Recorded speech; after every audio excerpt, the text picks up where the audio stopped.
Germany's latest military innovation could be a game changer for Ukraine. They've developed a prototype artillery shell with a firing range of up to 62 miles.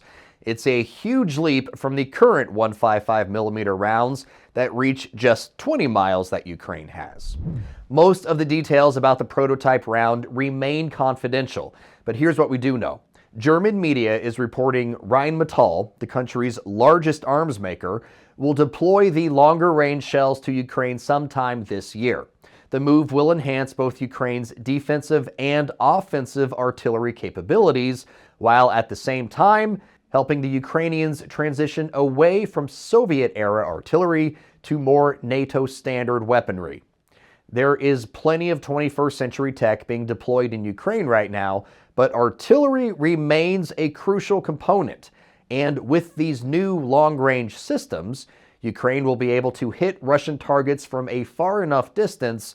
The cannons launching the rounds won't actually be in danger of a Russian return volley. So, Russian supply lines, troop formations, command and control centers are all back on the table of feasible targets for the artillery. France and the U.S. are also heading up an artillery coalition of nations working to build up more of Ukraine's artillery capabilities. France said it would supply Ukraine with 72 Caesar howitzer systems this year. France is also giving Ukraine around 3,000 155mm shells every month and has been since February. The U.S. Department of Defense says more than 54 countries already delivered or pledged more than 800 artillery systems and gave Ukraine more than 2 million rounds of artillery ammunition, among other weapon systems.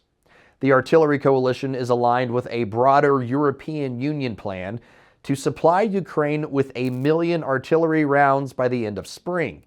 The EU and its member states granted Ukraine $156 billion in military, financial, and humanitarian aid since the Russia-Ukraine war began in 2022. U.S. Secretary of State Antony Blinken was in Kyiv Tuesday. His trip comes just days after Russia launched a ground offensive into the northern region of Kharkiv. Ukraine is facing plenty of challenges on the battlefield. With Russian troops gradually advancing, the shortages of manpower and months-long delay in additional Western aid certainly did not help. To stay up to date on the latest from the Russia-Ukraine war, download the Straight Arrow News app or visit us at san.com.